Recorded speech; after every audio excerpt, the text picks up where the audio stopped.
sekarang buka Alkitab kita di dalam kitab 1 Timotius pasal 4 ayat ke-14. Saudara. Ya. 1 Timotius pasal 4 ayat 14. Demikian bunyi firman Tuhan. Ya, saya tunggu, semoga sudah ketemu semua. Ya. Jangan lalai dalam mempergunakan karunia yang ada padamu, yang telah diberikan kepadamu oleh nubuat dan dengan penumpangan tangan sidang penatua. Saudara, kalau ayat ini tadi ketika saya digerakkan untuk menyampaikannya, saya merasa ayat ini kurang cocok disampaikan di persekutuan ini. Karena Timotius itu orang muda, cocoknya disampaikan di ibadah kaum muda, biasanya hari Sabtu. Tetapi saudara, ada hal-hal yang kalau kita perhatikan di sini, ya, ternyata ini buat semua orang. Ternyata ayat ini bukan hanya untuk si Timotius yang muda ataupun orang muda saat ini, tetapi ini untuk semua orang. Karena jelas, saudara, kalau kita akan perhatikan sebentar bahwa kita seringkali menelantarkan karunia. Kita seringkali tidak peduli. Kita seringkali, kalau di dalam bahasa Inggrisnya katakan neglect. Neglect itu artinya sesuatu yang dibuang gitu saja, tidak diurus, tidak diperhatikan, tidak dirawat. Itu namanya neglect, saudara, di dalam bahasa Inggris, ya.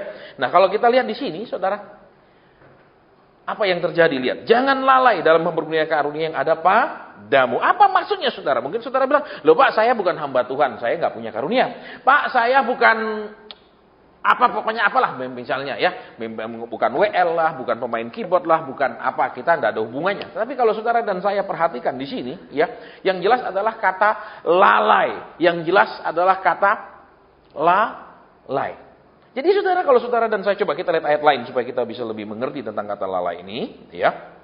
Sekarang buka di dalam 1 Timotius lagi, ya, pasal 1 ayat ke-18. Nanti ini akan menjadi sebuah pengertian yang lebih lengkap, saudara, daripada apa yang kita baca tadi. Ya. Ayat 18. Tugas ini kuberikan kepadamu Timotius, anakku, sesuai dengan apa yang telah dinubuatkan tentang dirimu. Supaya dikuatkan oleh nubuat itu, engkau memperjuangkan perjuangan yang baik dengan iman dan hati nurani yang murni. Jadi saudara, dengan apa yang telah dinubuatkan. Berarti saudara, kalau saudara dan saya perhatikan, zaman sekarang orang Kristen di mana-mana cari pendeta yang bisa bernubuat. Termasuk, saudara, jujur aja, di persekutuan di mana-mana juga orang senang kalau ada pendeta bisa bernubuat. Ada pendeta bisa nyampaikan pesan Tuhan. Ada pendeta bisa tahu masalah mereka, terus bisa memberikan solusinya apa, petunjuknya apa. Itulah bagian daripada pelayanan nubuat. Tetapi saudara dan saya perhatikan di sini, ya, adalah suatu hal yang keliru dan tidak sesuai firman Tuhan, saudara. Bila saudara dan saya hanya mengejar nubuat. Ya, makanya saya sedang berdoa, saudara, tanya Tuhan apakah tahun depan itu semua PD kita ini akan menjadi PD pemurnian dan penyaringan. Jadi maksudnya saudara, supaya yang hadir itu murni, tidak cari nubuatan. Yang hadir itu murni, tidak cari konseling. Yang hadir itu murni, tidak cari doa. Kenapa saudara? Karena kalau saudara dan saya perhatikan di sini, ya, tugas itu saudara lihat, ya, sesuai dengan apa yang telah dinubuatkan tentang dirimu. Kalau saudara dan saya perhatikan, ya, di ayat-ayat di atasnya dari Timotius, ya, kita akan melihat apa? Dia diajar oleh Rasul Paulus. Dia belajar dari Rasul Paulus. Jadi apa saudara? Tahap pertamanya adalah orang-orang mau belajar dulu. Mau diajar firman. Mau mendengarkan apa kehendak Tuhan. Mau mendengarkan kebenaran. Itu dulu awalnya. Bukan sekedar, Pak Asen, saya punya masalah, tolong doakan apa petunjuk Tuhan. Ya. Orang langsung ingin mencari nubuat. Tetapi dasarnya saudara dan saya perhatikan, ya, mereka itu harus apa? Mau diajar. Kalau saudara dan saya coba perhatikan lagi di atasnya, ya. Di surat di 1 Timotius 1 coba kita lihat lagi, ya. Ayat 3. Ketika aku hendak meneruskan perjalanan ke wilayah Makedonia, aku telah mendesak engkau supaya tinggal di Efesus dan menasihatkan orang-orang tertentu agar mereka jangan mengajarkan ajaran lain. Berarti apa saudara? Kalau saudara dan saya lihat, dia jadi pengikut, dia jadi murid, kemudian dia belajar sungguh-sungguh sehingga dia dipercaya oleh Rasul Paulus untuk mengajar. Berarti apa saudara? Orang Kristen ini juga harus yang pertama mau belajar. Mau diajar kebenaran firman Tuhan. Ini yang pertama dulu saudara. Sesudah itu saudara lihat, dia kemudian dipercayakan sesuatu. Dan kepercayaan itu saudara lihat diteguhkan dengan nubuatan. Jadi sesudah dia belajar, sesudah dia mau nurut, ada nubuatan. Bukan dia nggak mau nurut, dia nggak mau belajar, cari-cari nubuat. Ya, makanya tahun depan saya siap. Ya, persekutuan kita di kota lain sudah sisa 20%. Ya, saya siap untuk membuatnya di semua persekutuan mungkin sisa 10%. Kenapa? Loh Pak, kok gitu? Lebih baik saudara, karena nanti yang datang benar-benar murni dan disaring. Tuhan Yesus itu tidak pernah memperdulikan kuantitas, dia selalu ngomong kualitas. Kalau saudara dan saya perhatikan, dia selalu ngomong kualitas dari pengikutnya, bukan kuantitasnya. Ya, orang mau ikut dia, ada yang dia bilang pulanglah. Ya, orang datang tanya dia katakan apa? Jual hartamu ikut aku. Jadi yang dia pentingkan adalah kualitas orang. Baik orang yang datang bertanya, dia bukan hanya ingin menjawab ke orang itu seperti orang itu mau, tapi dia menjawab seperti yang Bapaknya mau.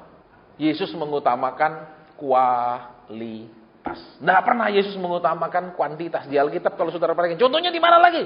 Di Perjanjian Lama. Ketika semua orang tidak layak masuk Kanaan, hanya Yosua dan Kaleb, ya hanya Yosua dan Kaleb saja dimasukkan. Buat Tuhan no problem walaupun cuma 2. Dia nggak bilang, ya sudahlah agak banyak sedikit lah, nggak apa-apa. Fleksibel sedikit dengan kualitas, betul? Fleksibel sedikit dengan standarnya Tuhan. Nggak ada saudara, Tuhan nggak ada fleksibel standar. Ya kalau saudara perhatikan, itu yang menjadi, kalau dilihat apa? Sifat Tuhan dari perjanjian lama sampai perjanjian baru. Terus lagi di mana? Saudara lihat ya, Tuhan itu begitu konsekuen dengan sifatnya ketika di Gedeon. Betul. Begitu banyak orang Israel zaman itu saudara ingin perang. Ya dah. Tuhan bilang apa?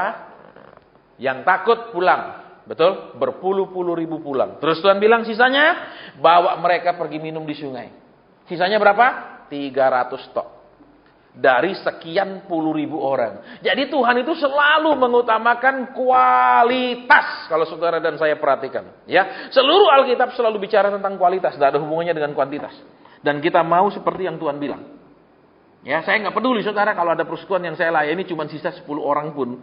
Buat saya, it's not a matter. Nggak ada masalah. Yang penting kualitasnya. Daripada banyak saudara. Ya, seperti pernah kita buat persekutuan sampai hampir 200 yang hadir. Itu semua untuk apa? Pak, saya punya masalah. Masalah mereka berjejer berbaris seperti mau pergi bank. Untuk apa? Didoakan. Dan saya sudah tutup persekutuan itu, saudara. Walaupun keren. Betul, kalau punya persekutuan besar itu keren. Kenapa? Semakin besar persekutuan, semakin banyak orang akan tertarik datang. Karena itu persekutuan yang besar. Kenapa? Itu memberikan gengsi kepada yang hadir. Karena mereka hadir bukan persekutuan yang kecil. Ya, tapi persekutuan yang besar. Mereka menjadi bagian daripada sebuah persekutuan yang besar. Itu meningkatkan harga diri, itu meningkatkan gengsi. Kalau saudara belajar tentang behavior, kenapa orang bergabung dengan satu organisasi, mengapa orang bergabung dengan satu kelompok, ada sebab-sebab atau alasan motivasi seperti itu. Baik, kita lanjutkan. Ya, jadi kalau saudara dan saya lihat di sini, selalu Tuhan itu mengutamakan apa tadi? Kualitas. Jadi tidak memperbanyak kuantitas. Jadi yang namanya pertumbuhan bukanlah pertumbuhan kuantitas, tapi seharusnya pertumbuhan kualitas. Tetapi selama ini yang kita selalu banggakan kalau bertumbuh itu artinya bertambah jumlah orangnya. Entah tetap masih bayi Kristennya, tetap anak-anak Kristennya, tetap khotbahnya cuman khotbah bubur-bubur aja, ya khotbah susu enteng-enteng, yang penting mereka banyak. Ya, tidak seperti itu. Kemudian juga kalau saudara perhatikan ya sejarah-sejarah penginjilan, ya dah. Tuhan tidak mengutus banyak orang, saudara. Tuhan tidak mengutus banyak orang, saudara. Ya lah, dia mengutus satu orang bisa mengubah satu kota. Satu orang dia utus, saudara dia. Kita belajar itu, tidak ada orang yang diutus banyak-banyak. Grup-grupan itu tidak ada, saudara di ya. Dari sejarah kekristenan. Selalu satu orang.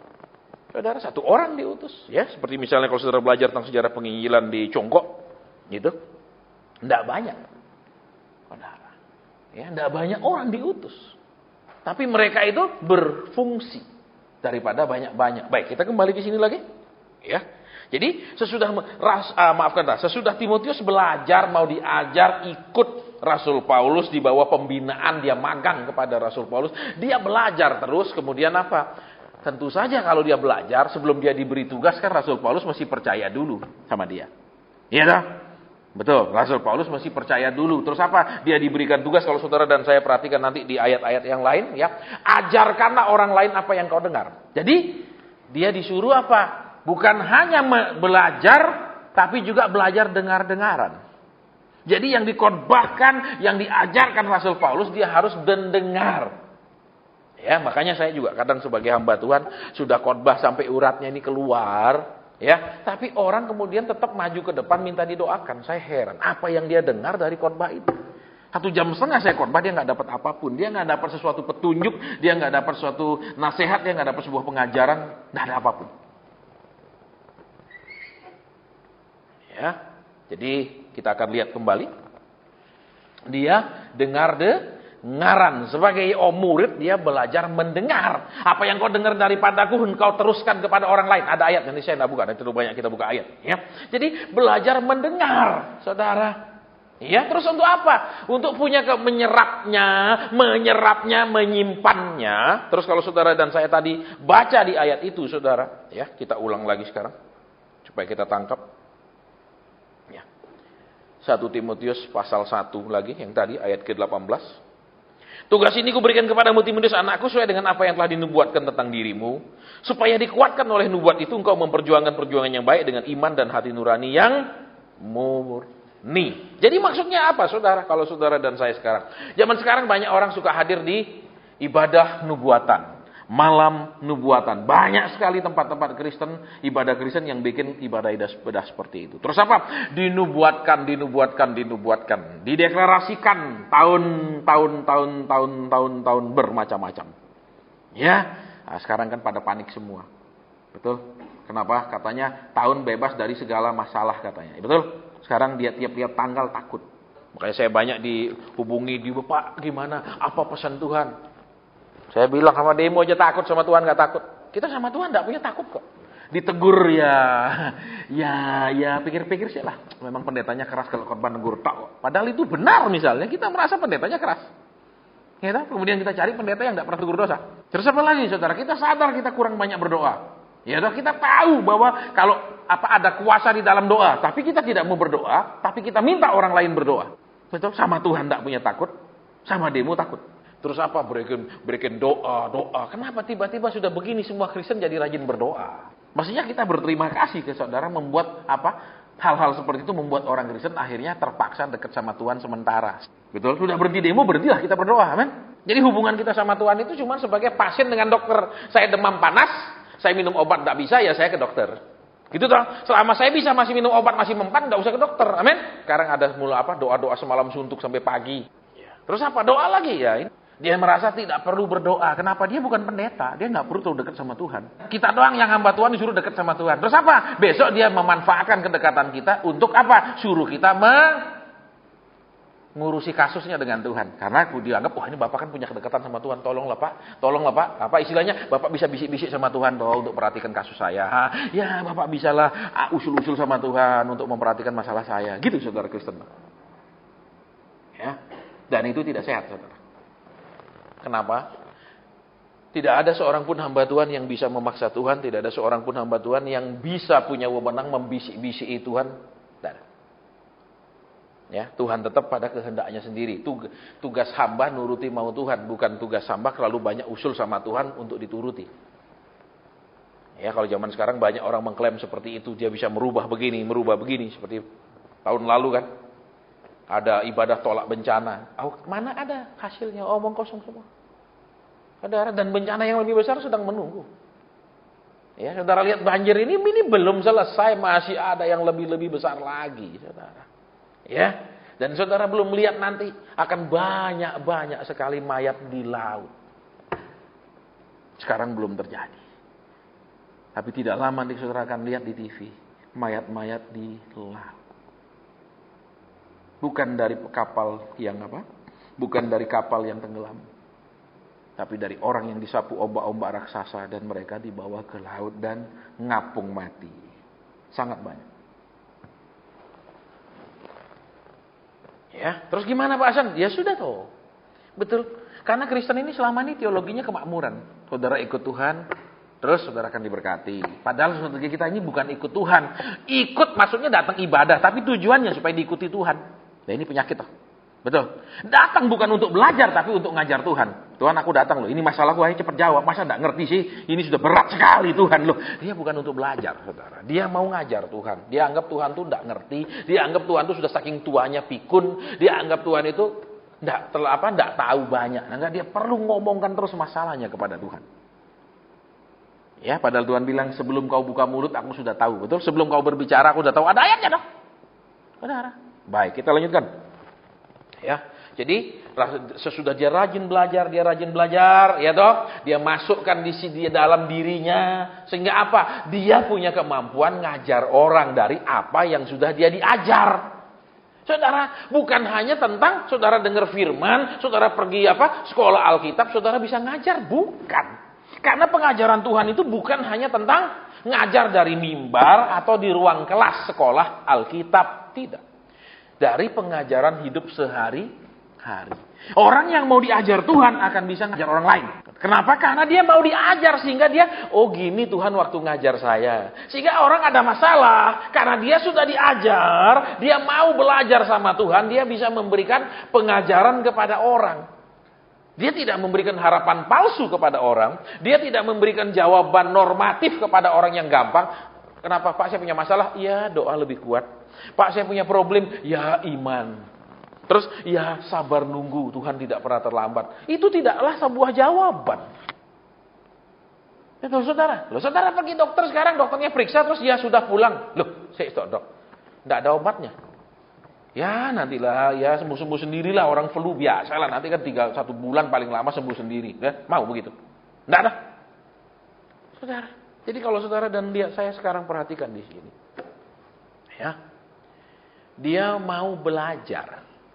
Nanti saudara buka sendiri ayatnya, ya. Apa yang kau dengar, terus apa yang kau sudah belajar, kau ajar orang lain. Nah, kita seringkali tidak mau belajar, saudara. Kenapa? Sehingga kita tidak punya pengetahuan dan pengenalan. Kita hanya mau belajar dari khotbah mimbar, baca-baca Alkitab enteng. Sementara belajar dari kehidupan, belajar dari kejadian hidup sehari-hari, kesulitan, masalah, kita enggak. Ya kan? Kenapa? Karena kita tidak mau diajar. Terus karena kita tidak mau diajar, kita tidak bisa ngajar, saudara. Misalnya orang ada masalah. Kita seringkali tidak tahu jawabannya apa ke orang itu. Kenapa bisa tidak tahu? Atau kita tahu, ya pakai ayat. Tuhan tidak pernah terlambat, pencobaanmu tidak melampaui kekuatanmu. Nah itu tidak menjawab orang, saudara. Itu tidak menjawab sama sekali. Ya dah. Terus gimana supaya kita bisa memberikan jawaban? Maulah diajar. Saya kan pernah cerita sama saudara, ya. Waktu saya kumpul sama hamba Tuhan, ada hamba Tuhan bilang, waduh Pak, saya sudah melayani sekian tahun Pak. Tidak ada kemajuan sama sekali. Di sana saya sudah melayani sekian tahun Pak. Berat sekali Pak pelayanan. Kenapa? Ya jemaatnya watos lahir batin. Artinya keras sekali mendengar firman, ya. Artinya kita ngajar apa saja yang kamu dengar. Yang kedua, kantongnya juga atos sekali untuk keluar. Sehingga hidup hamba Tuhan ini jadi atos sekali. Saudara dalam kekurangan. Ya, terus dengan santai saya jawab, Bapak baru 8 tahun toh, Bapak baru 6 tahun, saya 16 tahun. Ya gitu aja, langsung dia diam, saudara. Nggak usah diajar apapun, dia langsung diam. Cek. Kenapa? Lah aku cuma 8 tahun ngomel-ngomel terus, dia 18 tahun nih melaluinya. Dia langsung diam, nggak ngomong lagi. Tapi kalau Bapak berapa tahun? 6. Bapak berapa? 8. Oh, saya enggak pernah. Lah, itu saudara. Ya, akhirnya apa? Kita enggak bisa memberikan pengajaran kepada mereka. Kita enggak bisa mengajar mereka. Kita enggak bisa menyampaikan sesuatu yang kita sudah alami kepada mereka. Sehingga pengajaran kita banyak omong kosong. Ada. Ya. Makanya saya katakan sama saudara, saya tidak takut sama sekali menyampaikan firman yang keras. Saya tidak takut ditinggalkan orang. Karena saya pernah ngalami ditinggalkan manusia. Saudara. Ya, tahun 2002 saya ngalami. Orang-orang yang saya tolong, orang-orang yang saya sampaikan pesan Tuhan, orang-orang yang saya layani, semua meninggalkan saya. Terus, ya tetap toh ada sobat dari Galilea, betul, yang tidak pernah meninggalkan. Terus gimana? Ya itu modalnya pengalaman. Pengalaman sekalipun semua orang meninggalkan kita, Tuhan tidak pernah tinggalkan, titik. Terus apa lagi? Pengalaman sekalipun orang-orang itu melupakan semua yang kita sudah lakukan kepada mereka. Dan kita bergumul sendiri. Tuhan tetap tidak pernah membiarkan kita sendiri. Sekalipun mereka semua hanya mau berbuat baik ketika saya berguna buat mereka. Ketika saya menubuatkan mereka. Ketika mereka dijamah, disembuhkan lewat pelayanan saya. Mungkin saat itu mereka memberkati saya. Kemudian selesai dan tidak pernah lagi. Jadi, terus gimana? Tuhan tetap memberkati saya. Selesai. Dari pengalaman-pengalaman itu, jadi kita bisa ngajar orang lain. Tapi kalau kita sendiri tidak mau dididik, apa yang kita mau ajar? Betul, sama kayak misalnya seorang bapak, dia tidak mau dia didik oleh Tuhan. Dia mau ngajar apa sama anaknya? Kasih contoh aja nggak bisa, apalagi ngajar. Iya toh? Tapi kalau dia mau dididik, dia kuat. Iya toh? Dia mau rela diproses Tuhan. Proses yang dia lalui itu sudah menjadi sebuah pengajaran buat anaknya yang melihatnya. Nggak usah ngomong banyak, anaknya bisa melihat contoh di depan mata dia. Iya toh? Tapi kalau dia menghindar, dia lari, dia mau ajar apa? Pengajaran apa yang dia bisa supaya kasih lihat anak-anaknya? Nggak ada. Ada.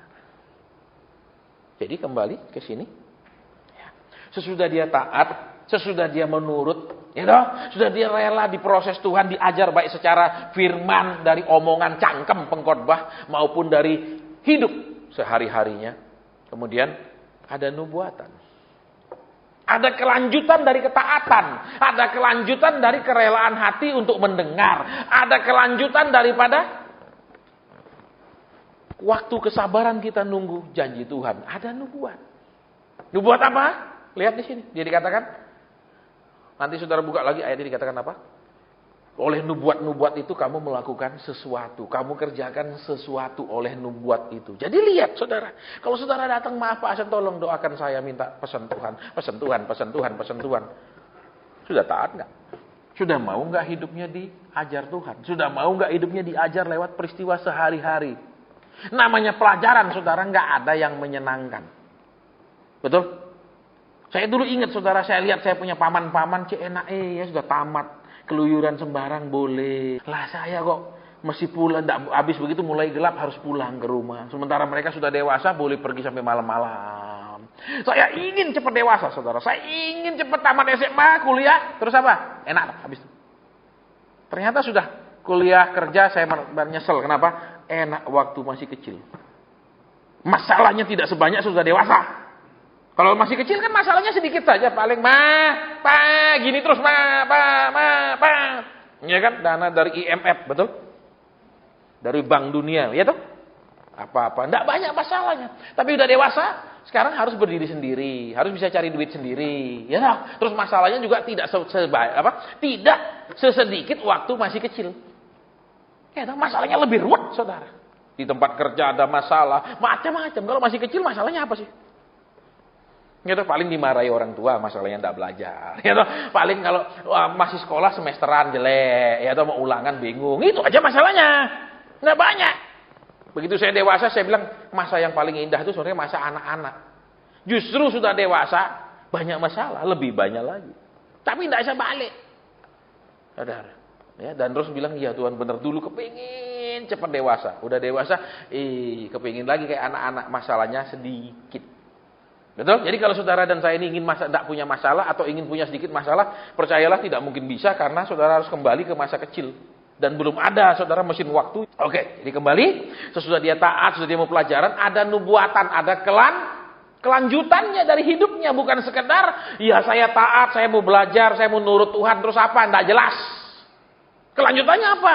Ya sudah, kalau saya jalani hidup dengan biasa, saya jalani hidup dengan ya santai, saya jalani hidup dengan ya kalau ada masalah saya lebih tekun cari Tuhan. Kalau masalahnya enteng-enteng, ya saya juga enteng-enteng cari Tuhan. Kapan sempat, kapan ingin, kapan ada waktu. Saudara, coba perhatikan kebenaran di sini. Ya. Dia mau belajar. Dia mau diajar. Kemudian ada kelanjutannya. Ada kelanjutannya rencana Tuhan di hidupnya. Ada kelanjutannya tugas Tuhan di hidupnya. Ada kelanjutannya penempatan dia gimana. Saudara, bukan hanya sekedar ya ada masalah. Terus rajin berdoa. Ada problem. Rajin bangun pagi. Saudara. Ya. Berapa hari lalu saya disuruh khotbah tentang yang mau ke pedang, ke pedanglah. Yang mau ke kebinasaan, kebinasaanlah. Ada waktunya Tuhan itu sudah nggak peduli sama umatnya. Kalau saudara belajar tentang penaklukan Yerusalem waktu Jenderal Titus, itu kan hampir 2 juta orang dibantai. Tahun itu saudara bayangkan 2000 tahun lalu itu jutaan orang itu kan sudah seperberapanya dunia yang habis. Dan Tuhan tidak tolong mereka satupun, saudara. Iya. Kalau saudara belajar itu sejarah tentang penaklukan Yerusalem. Tuhannya kemana? Katanya Tuhan bilang apa? Mataku akan memandang tempat ini siang dan malam. Kan Tuhan bilang gitu di firman Tuhan penyanyian lama. Tapi waktu dihancurkan Tuhannya kemana? Dibiarkan habis. Ya saudara, kalau saudara perhatikan di sejarah. Ya. Mereka diperangi. Terus apa? Karena tentara Roma ingin takut mereka itu mereka itu menyembunyikan harta bendanya dengan cara ditelan. Menyembunyikan emas permatanya dengan cara ditelan. Mereka dibunuh dan dibeleh. Dicari mungkin ada mereka telan emas permatanya. Dan Tuhan dibiarkan aja. Kemana campur tangan Tuhan? Kemana pertolongan Tuhan? Saudara, ketika umat Tuhan ini sudah nggak bisa dididik, ada waktunya Tuhan itu memalingkan wajahnya dan membiarkan mereka. Dan itu di Alkitab sudah terjadi beberapa kali. Betul, ditaklukkan oleh Nebukadnezar juga kan sekali. Saudara perhatikan di sejarah. Jadi, jangan merasa saya umat Tuhan pasti dibela. Saya anak Tuhan pasti diluputkan. Nah, Tuhan punya standar yang jelas. Tuhan punya spesifikasi yang jelas. Ya. Jadi, kalau saudara dan saya perhatikan di sini, terus apa saudara? Sesudah taat ada nubuatan. Terus Tuhan bilang jangan lalai. Kenapa? Yuk kita baca kembali yang tadi ya. Supaya habis ini selesai. Gampang-gampang kok, khotbah pendek-pendek aja saudara ya. Yang ayat tadi. Yang pertama kita baca 1 Timotius 4 ayat 14. Jangan lalai dalam mempergunakan karunia yang ada padamu. Jadi lihat saudara. Ya, sesudah dia taat, sesudah dia mau diajar, ada nubuatan, ada penyingkapan, baik itu rencana Tuhan dalam hidupnya, tugas Tuhan di dalam hidupnya, kehendak Tuhan di dalam hidupnya, itu ada. Terus, saudara dan saya lihat di situ, jangan lalai mempergunakan karunia yang ada padamu. Saudara dan saya perhatikan ya, kita ini seringkali tidak pernah lalai mempergunakan karunia cari uang. Siang malam kita berpikir cari uang. Siang malam kita berpikir gimana karir kita naik, penghasilan kita bertambah, hidup kita lebih nyaman. Itu karunia yang terus-menerus kita kobarkan siang dan malam, 24 jam sehari, ya, dan tidak pernah berhenti. Tetapi lihat di sini, ya. Tuhan mau apa? Ada karunia lain yang dikobarkan. Karunia apa? Sesudah belajar, saudara kan punya keterampilan. Betul. Sesudah diajar punya pengetahuan. Sesudah berpengalaman, saudara dan saya perhatikan, ya, itu punya bahan untuk di-share dari pengalaman, bukan dari teori. Lebih baik saya ketemu orang tidak sekolah, tapi dia berpengalaman sama Tuhan. Lebih mengena daripada cuma belajar sebagai sebuah pengetahuan, daripada sebuah pengalaman pribadi. Terus apa? Janganlah lalai. Saudara, ada hal-hal yang kita terlantarkan, kita tidak terlalu pedulikan, kita tidak anggap berharga, kita buang, kita singkirkan, berupa hal-hal yang rohani. Ya, loh?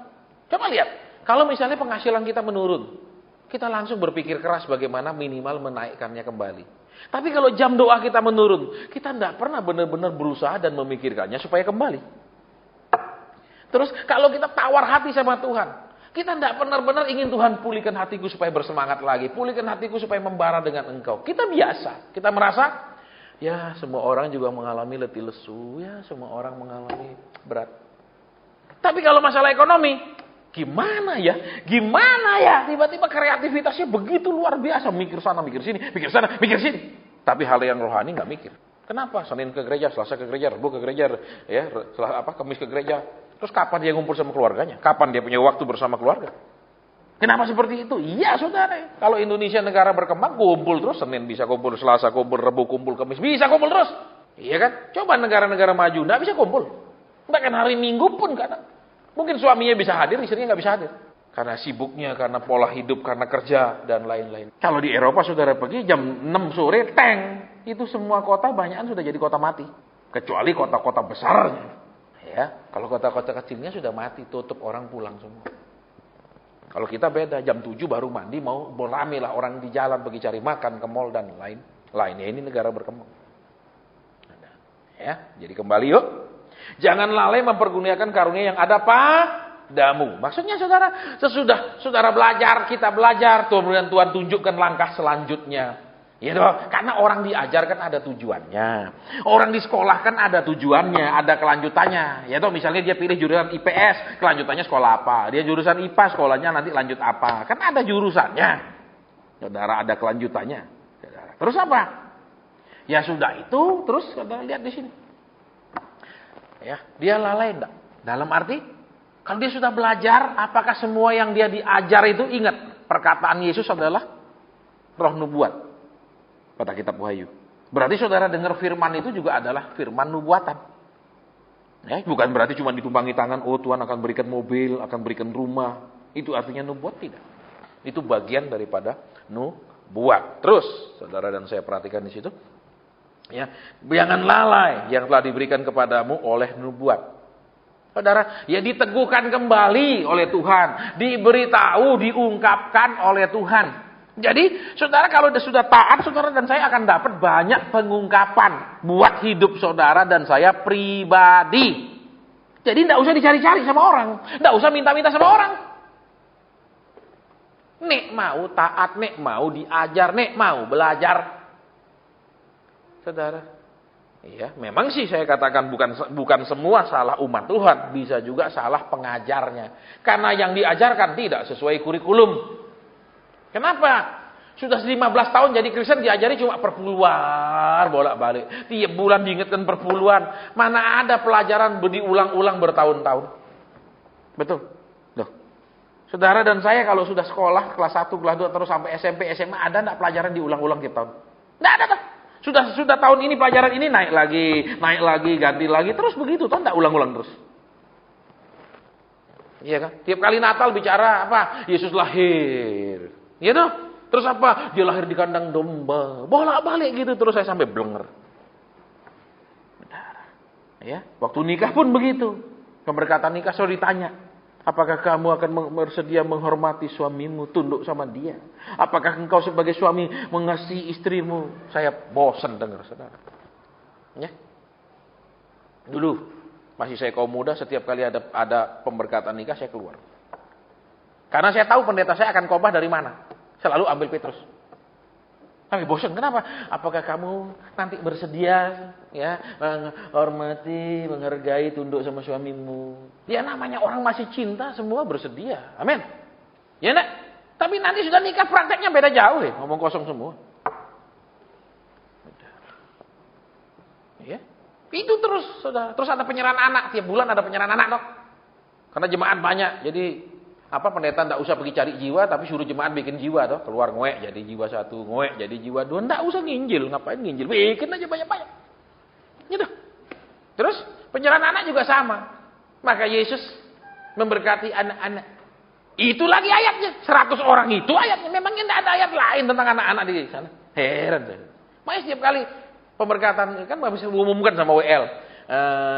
Saudara atau keluarga yang akan menyerahkan anaknya maju ke depan, saya hilang ke belakang, ngobrol mending. Bosan saudara. Kenapa? Ayatnya sama. Saudara pun bosan. Betul? Hari Paskah cerita penebusan, cerita Yesus disalib. Memangnya tidak ada ayat lain tentang Paskah? Betul saudara. Loh, betul. Memangnya cuma itu doang ceritanya dibolak-balik tahun demi tahun. Padahal kan ada pengertian-pengertian yang lain, yaitu yang dari Paskah itu. Bukan hanya akan dia mati. Terus 7 perkataan Yesus. Bolak-balik itu dikhotbahkan, itu ada di buku terjemahan. Saudara. Dan saya paling lihat sering pendeta-pendeta khotbah itu terjemahan, itu bukunya orang bule. Terus dipakai pendeta Indonesia khotbah. Kenapa tidak ada pewahyuan lain sih tentang Paskah? Ya dah. Isunya apa? Telur Paskah. Heran saya. Di mana ada Alkitab bilang waktu Paskah imam-imam mengumpulkan telur? Betul? Iya, tolong dimatikan. Tidak ada di Alkitab. Iya dah. Dan tidak pernah ada juga orang Alkitab itu orang Yahudi membawa persembahan telur. Tidak ada. Kenapa kok jadi begini mempersembahkan telur? Amin. Terus di telurnya ditulis ayat. Terus apa? Nanti dibagi. Banyak orang, Pak, saya dapat ayat ini waktu Paskah. Semuanya baik-baik ayat itu. Mana ada yang tegur-tegur? Betul? Siapa yang pernah dapat telur Paskah dan isi ayat baik-baik semua? Betul? Tidak ada yang tegur-tegur. Tidak ada yang bilang bertobatlah. Betul? Semua baik-baik. Tuhan begini. Semua isi janji. Gombal. Ya saya cuma makan telurnya aja lah. Ya, lumayan lah telur rebus. Gitu. Tapi apa ayat ini? Banyak orang percaya bahwa itu apa? Dengan dibagikan telur itu dia dapat ayat, itu ayat buat dia. Lah, itu kan kayak teknologi ngeramal kayak orang bikin ciamsi itu loh. Terus keluar, ini untuk dia. Ngawur. Ya kenapa? Karena pendetanya tidak bisa kasih solusi. Karena pendetanya tidak tahu Tuhan punya maksud apa sama orang ini. Karena pendetanya memang tidak mengajar. Kalau kita mengajar, kita tahu apa? Dari kurikulum. Apa yang belum dikuasai oleh para murid. Betul? Mata pelajaran apa yang mereka lemah. Betul? Di sub pokok bahasan apa mereka tidak kuasai. Tapi karena kita tidak disiplin ngajar, kita tidak ngajar mereka bahan pelajaran kurikulum dari Tuhan, sehingga ulangannya tidak jelas. Saudara. Iya. Kok tahu saya pernah mengajar saudara di sekolah pariwisata. Jadi jelas dari Departemen Pendidikan itu ini pengajarannya. Mata pelajaran ini sekian jam, bahasanya ini, subbahasanya ini. Terus tujuan pembahasannya supaya mereka menguasai ini, menguasai ini, menguasai ini. Itu semua ada. Saudara. Nah kalau kita sekarang ibadah, kita tidak diajar yang benar. Maunya Tuhan gimana. Terus meningkatkan maunya Tuhan, berkembang maunya Tuhan lebih dalam sama Tuhan. Bolak-balik, Tuhan akan tolong engkau. Yang letih lesu, Tuhan akan beri kekuatan. Yang punya utang, Tuhan akan bayarkan. Gitu-gitu terus ngomongin. Pelajarannya apa? Tidak ada. Nah, tidak ada pelajaran yang bermutu. Kalau sekolah dia tidak mengajarkan yang bermutu, tentu saja murid-muridnya tidak bermutu. Ya kan ada kurikulumnya ini bahan kitab. Ada kurikulum, ada pelajaran yang terus meningkat. Bukan bolak-balik. Kau cari Tuhan, Tuhan pasti tolong. Tidak yakin saya. Oke, kembali ke sini. Jangan lalai. Berarti apa? Orang lalai berarti orang tidak menghargakan. Orang lalai, saudara, berarti orang yang tidak memperhatikan. Orang lalai berarti orang malas melakukan. Orang tidak semangat mengerjakan. Itu orang lalai. Ya kan? Orang yang tidak punya motivasi. Itu lalai. Jujur aja, saudara. Ya, saya yakin di sini tidak ada seorang pun yang tidak punya motivasi ingin punya uang lebih banyak. Betul? Saya mau tanya, ada enggak di sini yang sama sekali tidak ingin punya duit lebih banyak? Ya, enggak apa-apa Pak, segini aja dah cukup. Sangat cukup ini Pak. Enggak kepingin lebih. Ada? Ada enggak? Saya ulang lagi. Mungkin ada di sini yang ingin punya uang lebih banyak. Tolong angkat tangan. Saya tanya, mungkin di sini ada yang ingin punya uang lebih banyak. Tolong angkat tangan. Saya angkat tangan, saudara. Banyak yang enggak, amin? Ya dah, tidak. Kenapa? Saya tidak ingin punya uang lebih banyak, Pak. Saya ingin punya uang sangat banyak. Jadi saya tidak angkat tangan. Ya lah, gitu. Ya silakanlah. Ya tidak usah angkat tangan. Tapi saudara lihat, ya. Ada hal-hal yang menurut Tuhan penting. Ada hal-hal yang menurut Tuhan itu sangat buat kita itu sangat urgent, ya, sangat mendesak. Buat kita itu seharusnya sangat diutamakan. Tapi buat kita nggak utamakan. 20-an tahun saya jadi hamba Tuhan. Belum lebih daripada jari-jari yang ada di tubuh saya orang nanya, apa maunya Tuhan di hidupnya? Semuanya nanya, Pak Hasan ini masalah saya tolong tanyakan Tuhan jalan keluarnya. Pak Hasan ini problem saya tolong doakan. Itu semua, tidak ada satu orang pun yang menanyakan Tuhan maunya apa.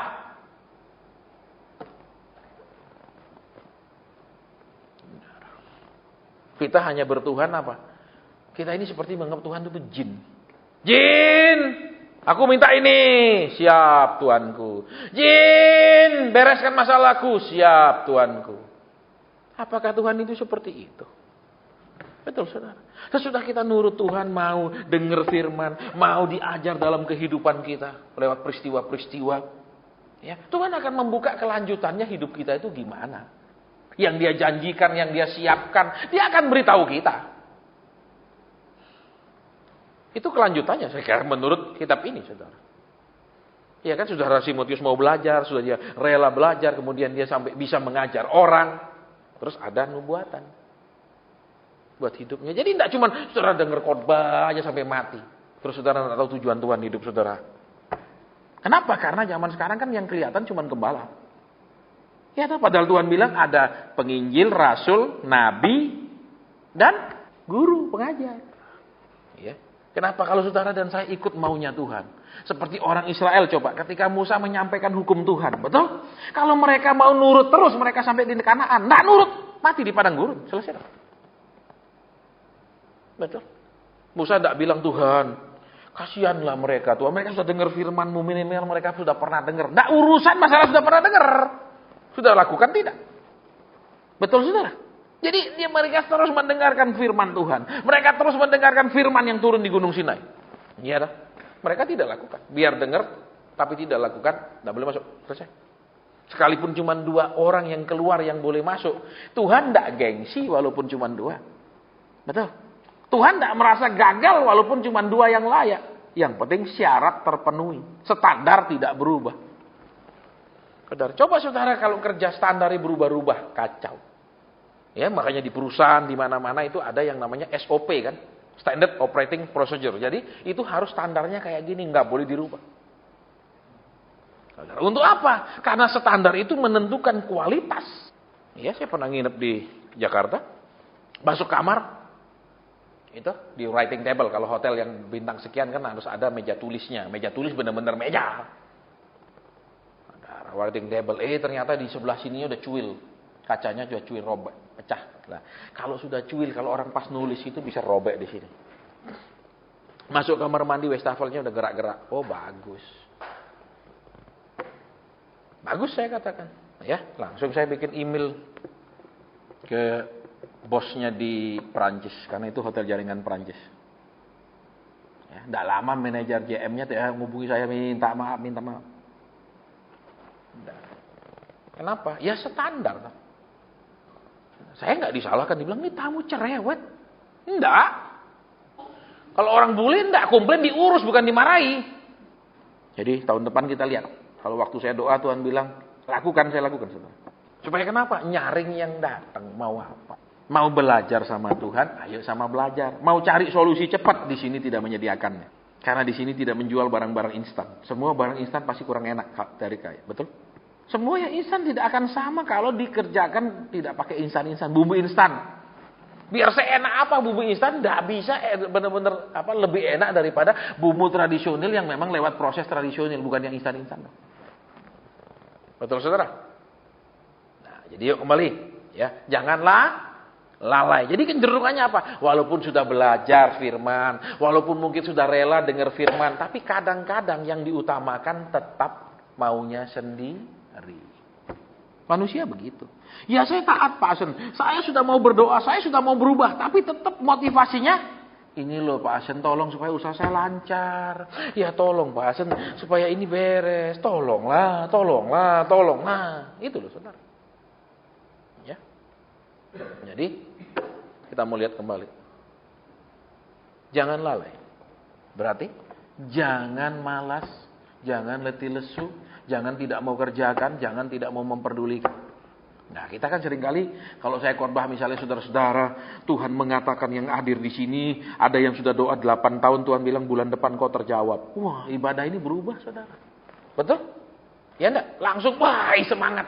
Terus saudara-saudara, tadi saya melihat sebuah mobil isinya batu permata dan lain-lain sedang meluncur ke kita. Tiba-tiba semua semangat, mungkin buat saya. Ya lah. Tapi kalau teguran gini, tidak ada amin, tidak ada glory, haleluya. Sepi, saudara. Ya toh? Maka di surga pun malaikat lebih keras lagi terpaksa bersorak-sorai karena anak-anaknya tidak bisa memuji. Betul? Tapi kalau khotbah yang sesuai dengan mau kita, kau akan diperkaya. Iya kan? Terus apa lagi? Tuhan akan mengangkat engkau. Lihat di Alkitab, semua anak Tuhan itu ditinggikan. Lihat Daud, lihat Yusuf. Ya toh? Lihat tuh semua. Amin. Amin. Halo. Itu sangat manusiawi, saudara. Ya. Saya bisa bayangkan saudara, hatinya Tuhan bagaimana lelahnya, sesaknya. Melihat umatnya ini hanya cari dia untuk kekayaan. Hanya cari dia untuk memuluskan maunya. Ya. Kita mengatakan bahwa dia adalah raja. Tapi kita memperlakukan dia adalah pesuruh, kuli. Betul? Tolong bereskan, tolong gini, kerjakan, ini, itu. Itu kuli. Raja memberi perintah, kita yang kerja. Betul? Kalau yang memberi perintah terus-menerus dan orang yang kerja, siapa jadi raja? Betul? Sayang, saudara, Tuhan Yesus itu sudah 2000 tahun naik ke surga dan dia katakan dia kembali ada di sebelah kanan Bapaknya, mengambil posisi yang semula. Tapi umatnya tidak pernah menghargakan dia pada posisi yang sebenarnya. Dicari waktu butuh. Betul? Minta pun pakai ngamuk-ngamuk kalau lama. Maunya enggak pakai lama ya Tuhan. Betul? Terus apa lagi? Mintanya pun enggak boleh tegur-tegur. Tuhan, jangan lihat kelemahanku, lihat masalahku. Ya dah. Terus apa lagi? Tuhan kalau kasih masalah jangan yang berat-berat. Kita yang menentukan segalanya. Yuk, jadi yuk sekarang di sini. Ya. Dia mendapatkan nubuat. Dia mendapatkan penyingkapan dari Tuhan. Dia mendapatkan pewahyuan dari Tuhan. Dia mendapatkan sesuatu yang Tuhan beritahu dia tentang kehendak Tuhan di dalam hidupnya. Selanjutnya. Jadi saudara dan saya sudah jadi anggota gereja, sudah jadi pengikut Kristus, nanti Tuhan beritahu rencana selanjutnya. Misalnya, mau kuliah di mana, Tuhan beritahu. Saudara, saya masih SMA, saya dikasih penglihatan sama Tuhan, nanti kamu akan kuliah di sini. Begitu saya pergi ke sana mendaftar, di tempat parkir saya berdiri, aku pernah lihat ini, Tuhan bilang, aku pasti masuk. Ya, murid yang diterima, masih diterima cuma 240 orang. Yang ngelamar 4.000 dari seluruh Indonesia. Ya, dan kita saingan sama sekolah-sekolah SMA yang top di Jawa. Masuk. Karena Tuhan sudah kasih lihat. Begitu saya berdiri, loh, aku pernah dikasih penglihatan gedung ini, kampus ini. Saya langsung bilang sama teman saya yang ngantar saya, aku pasti masuk. Masuk, saudara. Hari selesai dites, nama saya muncul di situ. Tuhan sudah memberitahunya. Jadi, lihat di sini. Udah jadi orang Kristen itu ada kelanjutannya, bukan cuma jadi pengunjung gereja, datang duduk dengar antar buang, pulang, datang duduk dengar antar buang. Ada kelanjutannya. Ya, Tuhan maunya apa? Tuhan nanti mau beri apa? Nah, selama ini saudara dan saya diajar Tuhan akan beri, tapi tidak diajar dasarnya. Bagaimana sampai mau diberi? Bagaimana sampai Tuhan ungkapkan apa yang dia sediakan, apa yang dia mau? Tidak ada urutan. Saudara, bisa diperhatikan kan? Kalau kita lihat katakan orang bidang medis, masa cuma belajar nyontek gini aja kok berlama-lama? Suruh saya belajar, saya 2 menit saja saya bisa nyontek kok. Ya, tapi kan diajar dulu fisiologi, segala macam diajar, bukan cuma cek gini doang. Gitu. Ya, tapi kita maunya yang penting langsung cek aja Pak lah. Kan dokter cuma ngomong terus suntik atau bikin resep, saya apelin aja kan. Ya enggak? Kan ada itu ya daftar obat Indonesia toh. Ya kan dari situ resepnya, nama obatnya ini kan ada bukunya, saudara. Tinggal ada dari situ aja. Oh, kalau obat ini gitu tak. Gampang loh. Langsung jadi dokter 6 bulan aja baca hafalin daftar obat itu. Enggak. Semua dia diajar kan. Nah, kita enggak mau seperti itu. Kita maunya pasien tolong doakanlah biar cepat. Ya, saya mau doa. Kalau Tuhan bilang tahun depan tidak ada. Selesai ibadah saya langsung keluar. Saya enggak peduli. Enggak ada yang mau datang, enggak masalah. Berhenti ada yang mau datang, kita tutup. Terus pasien mau ngapain? Saya kerjaan saya masih banyak. Ya. Kenapa? Lihat di sini dulu. Ada kelanjutannya. Jadi jangan minta Tuhan itu tolong. Tuhan ungkapkan dia mau sediakan berkat apa di hidup kita dan lain-lain. Kalau nggak mau diajar. Ada. Ya. Jadi Sekarang yang kita utamakan memakai karunia apa di hidup kita? Karunia cari uang. Betul? Karunia memikirkan bagaimana nambah duit. Bagaimana besarkan usaha. Bagaimana membesarkan penghasilan. Itu terus yang dikembangkan. Karunia bagaimana lebih senangkan Tuhan. Karunia bagaimana lebih hati ini memperhatikan hati Tuhan. Terlalu banyak orang gak peduli. Betul? Sama kayak milih jodoh juga gitu tuh. Yang penting selera saya tuh. Betul? Nek saya lihat, ya kalau selera rasanya cocok, ya toh, tipe ideal jalan. Saudara. Iya. Padahal nanti lihat hasilnya. Saya udah layani keluarga itu terlalu banyak, saudara, puluhan tahun. Sampai saya mau muntah. Padahal kalau mau bilang muntah udah kelewat banyak lah muntahnya. Mereka selalu melakukan kesalahan yang sama. Kesalahan yang sama apa? Mereka memakai hak mereka, milih sendiri, lihat pakai matanya sendiri, pakai hatinya sendiri. Besok matanya akan banyak air mata, hatinya akan sakit. Terus cari hamba Tuhan, suruh Tuhan rubah. Itu namanya apa? Beli barang BM, terus kalau rusak pergi ke agen resminya. Mana dia mau serviskan, saudara? Betul, saudara coba beli barang yang enggak resmi, HP. Saudara bawa pergi kantor servis resminya, kadang-kadang enggak diurusi kok. Betul? Iya toh. Ya, seperti beberapa hari lalu kan ibadah di tempat lain. Selesai ibadah saya sudah bilang enggak ada konseling, tetap aja dihadang saya di depan sini. Sudah diberitahu sama pengurus enggak ada konseling, Bu. Maju dia sama anaknya. Anak gadis.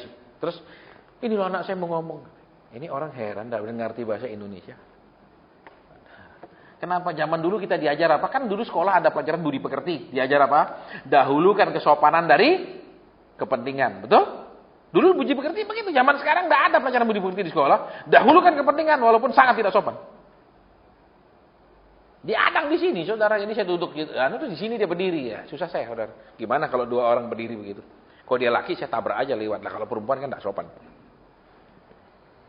Ini anak saya mau enggak? Lah tadi kan sudah dibilang enggak ada konseling kok. Dia tuli orang nih. Terus anak yang ngomong gini loh Pak Hasan. Saya ini kenapa ya sampai sekarang belum ketemu jodoh saya? Susah sekali jodoh saya Pak Hasan. Terus karena semua laki-laki yang mendekati saya enggak sesuai dengan maunya saya. Langsung saya sikat, saudara. Saya bilang, maaf ya Tuhan enggak menciptakan laki-laki menurut maumu. Kayak gitu. Tuhan enggak ciptakan laki-laki menurut maumu. Tapi Pak Hasan kenapa ya? Susah sekali jodoh saya. Oke kita doa. Tuhan bilang, dia terlalu banyak syarat. Terus saya katakan, maaf ya, Tuhan bilang terlalu banyak syarat.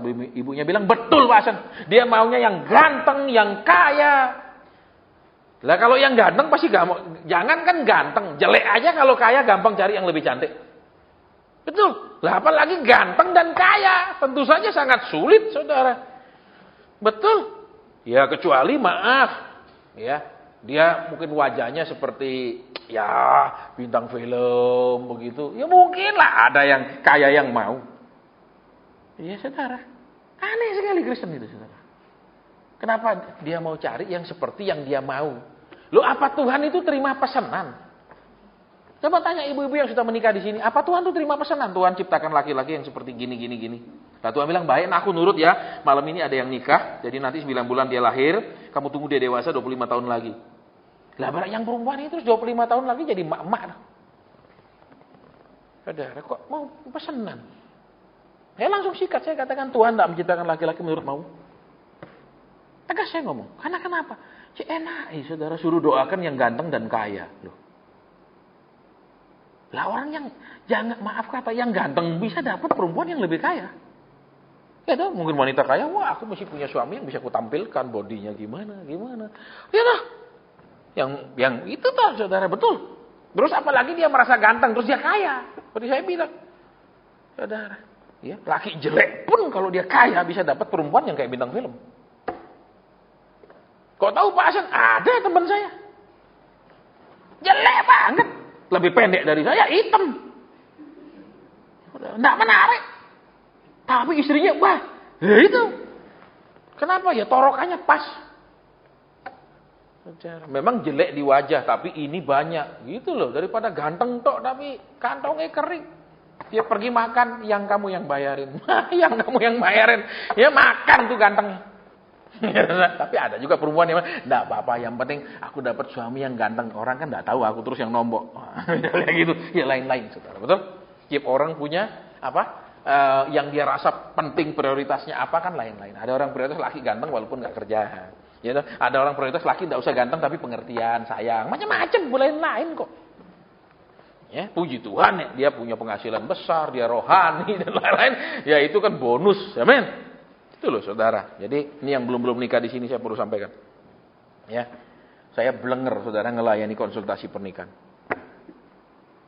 Kenapa? Tetap sudah nikah walaupun sudah anak sudah besar-besar, tetap aja dua orang ini enggak pernah titik temu. Ketemunya cuma waktu di sini, waktu pemberkatan. Tong mereka gandengan, jalan bersama langkah demi langkah bareng. Enggak ada yang laki ini nyeret kayak mama gini, enggak mungkin orang pesta pernikahan tuh. Betul? Loh ini di anak-anak muda ini di gerejanya pasti jalan bareng kalau pernikahan, betul? Enggak mungkin yang laki di depan terus diheret tangan pengantin. Betul? Enggak ada. Harus berdua, sama-sama melangkah, betul?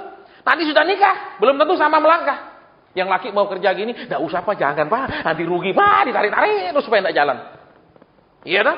Betul apa enggak?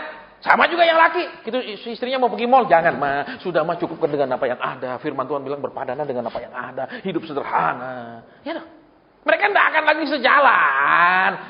Ya dah. Sejalannya cuma waktu pesta waktu pemberkatan nikah. Karena diatur jalannya tuh harus sama-sama selangkah demi selangkah, kan jalannya harus sejajar terus begini.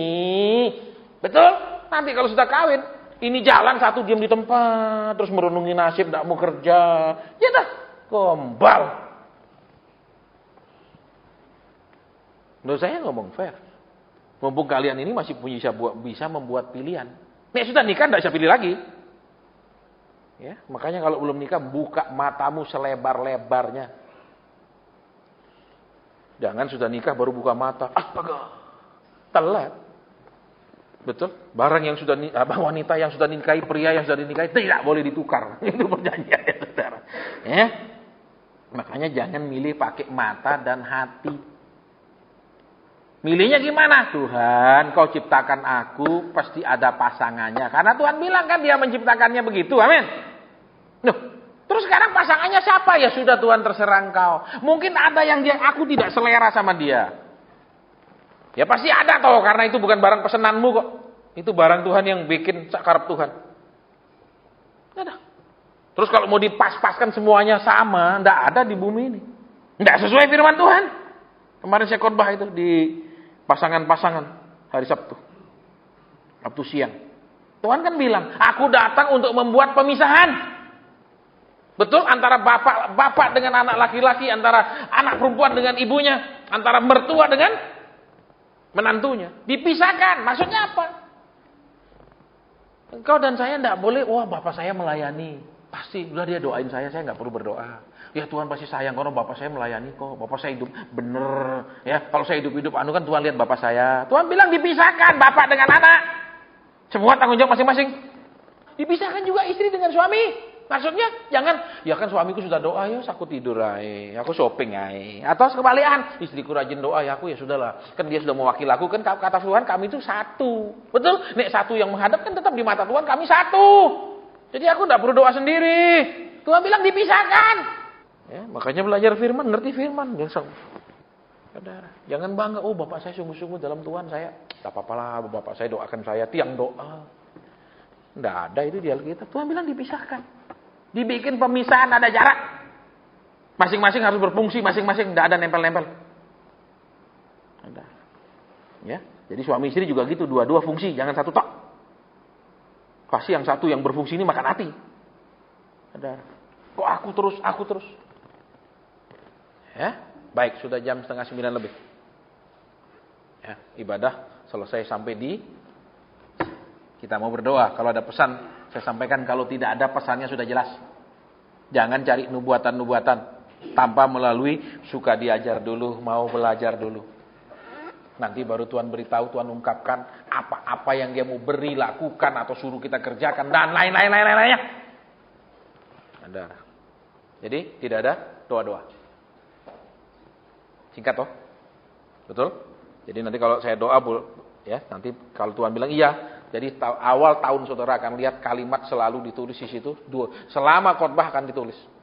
Sesudah Ibadah tidak ada konseling. Itu. Tapi Pak Hasan, kalau tidak doakan pribadi-pribadi, nanti tidak ada yang datang. Terima kasih Tuhan. Buat apa yang kami tidak mengerti, Kau buat kami mengerti. Bahwa Kau mau kami belajar dulu, mau diajar dulu. Nanti Kau akan ungkapkan yang hal-hal yang lain yang selanjutnya. Baik itu tugas, berkat, kehendak-Mu yang lebih lanjut dan yang lain-lain. Kalau kami mau belajar, mau diajar.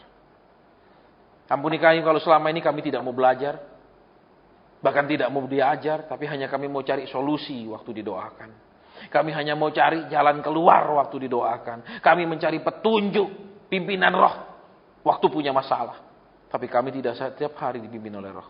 Tolong kami ya Tuhan. Tolong kami ya Bapa. Terima kasih. Hamba sudah selesai ya Tuhan. Mungkin ada yang tidak Engkau sampaikan. Kalau ada, hamba akan sampaikan. Kalau Engkau rasa cukup lewat firman-Mu sudah jelas, tinggal kami renungkan dan lakukan seperti yang kami dengar. Hamba turun supaya tidak dikurangi atau ditambah ibadah ini. Supaya persis maunya Tuhan. Amin. Saya tidak merasa bahwa saya disuruh menyampaikan sesuatu. Ibadah sampai di